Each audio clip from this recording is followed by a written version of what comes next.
Welcome to 6th grade reading. My name is Danielle Vogel and I will be your student's teacher for the year.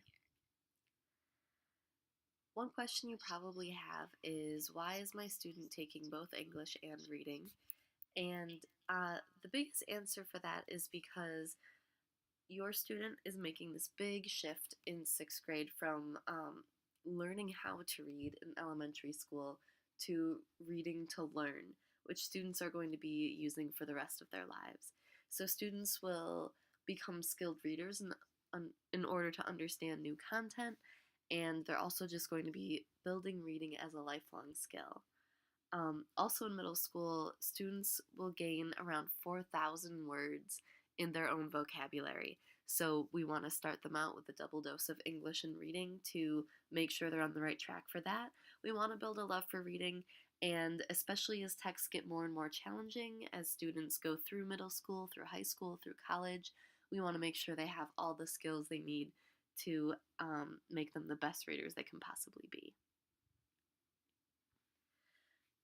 This is just a slide to say that APS created an entirely new curriculum for Reading 6 this year, and I spent part of my summer being on that team.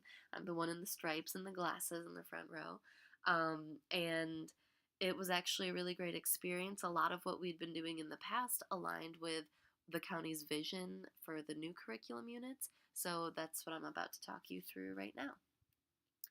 We have 5 units of study for our Reading 6 class. The first one is called I Am a Lifelong Reader. This is just where students kind of get to know themselves as readers, get to talk about reading in new ways that they might not have done before, and get to know their classmates, and also how to share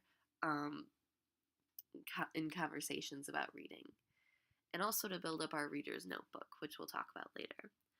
Unit 2 is a fiction unit called Characters in Conflict. Unit 3 is a nonfiction unit called Not Just the Facts. Unit 4 is a book club unit called Reading to Inspire Action, where book clubs will take on a book of their choice about a certain social issue in the world and try to make connections between fiction and nonfiction and between books and the real world. And finally, the 5th unit is Strategic Reading for the Future, where we kind of set your child up for all the reading they're going to be doing for the rest of their lives and how they can continue to honor reading even though they won't have a reading class in 7th and 8th grade and beyond. Of course, our curriculum lines up with the Virginia Standards of Learning. If you want to spend more time on this, you can just pause the video and read through these. I'm not going to. But I do want to share a few notes about how the class day-to-day is set up. So we are set up like a reader's workshop, and these are some of the cornerstones. First of all, I lead the class in a read aloud, which is one book that I read out loud to the class, and we have moments where I will kind of model my reader's moves, pause and share what I'm thinking. I will help students build up their reader's notebook. We'll have times to pause and chat about the book. And I will also have mini lessons where I show the students something that readers do and then invite them to try it out on their own or in their reader's notebook. The second main pillar of Reader Workshop is time to read. That's just, if you want to become a better reader, you have to have time to read. And finally, step 3 is just having reading conferences, small group conferences, and partner talks. This is where I check in for support or in order to challenge your student and see where they're at. And a lot of times this happens during our time to read. So as students do their individual work, I will be kind of circulating around the room, making sure everybody is challenged or supported in a way that they need to be. Grading. I know you're all wondering about this one. The way that I see grading is that it should be a celebration of growth for your student, especially in reading, and not a penalty for their mistakes. All students are coming into this class at different places. Some kids love reading. Some kids have never finished a chapter book in their life that a teacher hasn't read to them. So my main goal is to honor all those students' experiences and help them find success somehow. That said, I do need to see progress and effort to know that it's being made. So we do have an OSU scale, um, and you can read more about that here. But it is, nearly impossible to fail my class as long as your child does his or her work and turns it in. Um, Reading is a really fun class, and like last year, all of my students were engaged. No one failed out of my class. So it's pretty easy to do well. And I'm hoping that your students really going to enjoy their time in reading. But you might also wonder, how do I grade reading? Um, there are a couple ways. One-on-one and small group conferences where we really dive into specific things that your student is working on, things that they're trying out in their notebooks, things that they're reading for, and how that's going for them. I also read aloud with your child. Um, I may come over in the middle of one of their reading time and ask them to read a page or two out loud. And that's how I kind of determine where they are in fluency and knowing sentence structure and how sentences are put together.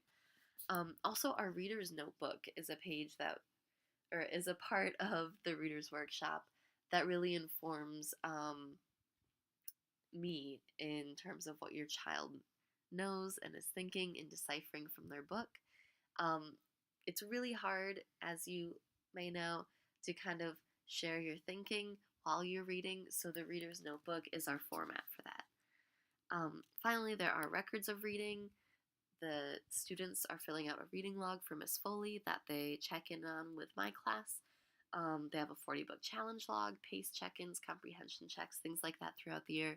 And of course, things like the reader's inventory test and the SOLs. And then finally, reading progressions. And I want to share a little bit more about that with you. This is a narrative reading learning progression that is taken from one of our resources that we have throughout the county. And so each like major genres, so we have narrative and informational texts, they're read certain ways. And so the way that you read is broken down into different strands, like you can see on the left of the screen. This strand is all about determining themes and cohesion.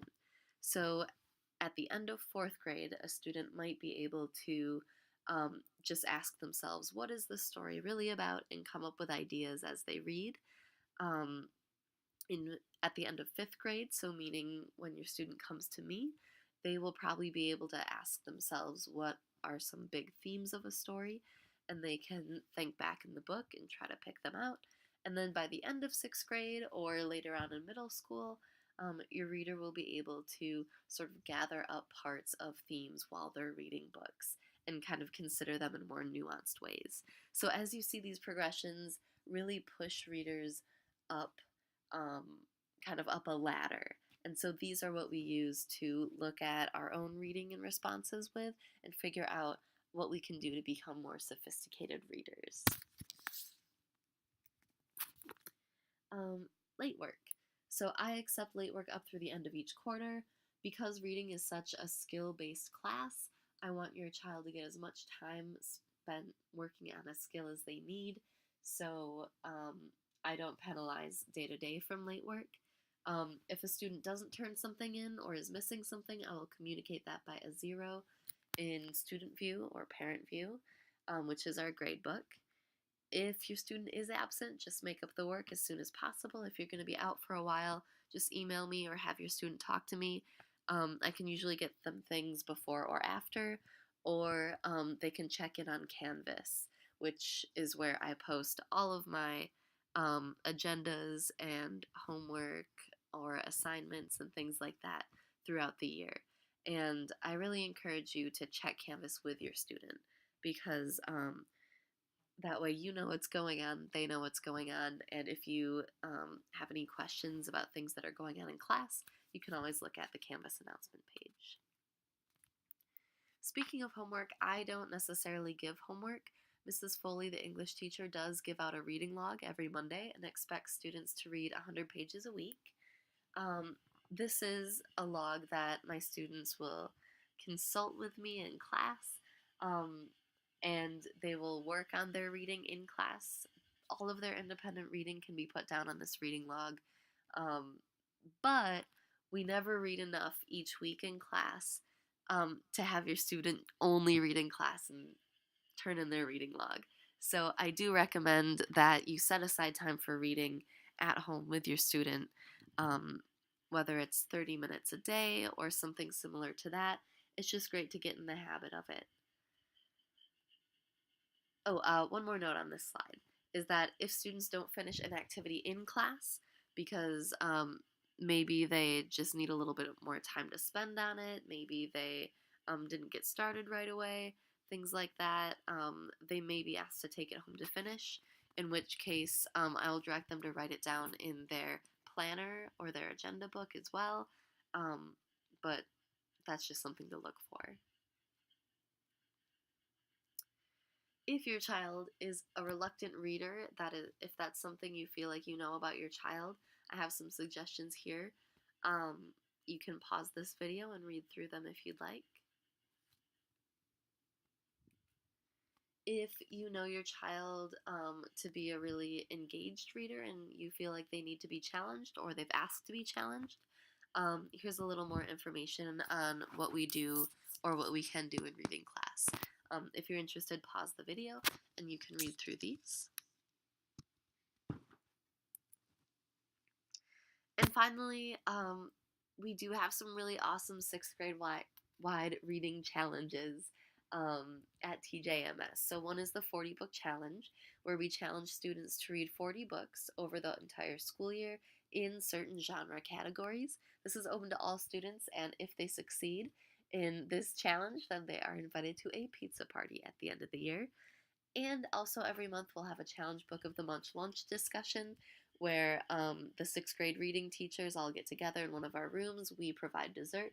Students bring their lunches, and we talk about whatever book we read for the month. And that's also open to all students. Finally, I'll just leave you with my contact info. The best way to reach me is by email, danielle.vogel@apsva.us. You can also reach me by phone through the school's phone number, which I won't give here because it's just better to reach me by email. So thank you so much for watching this video,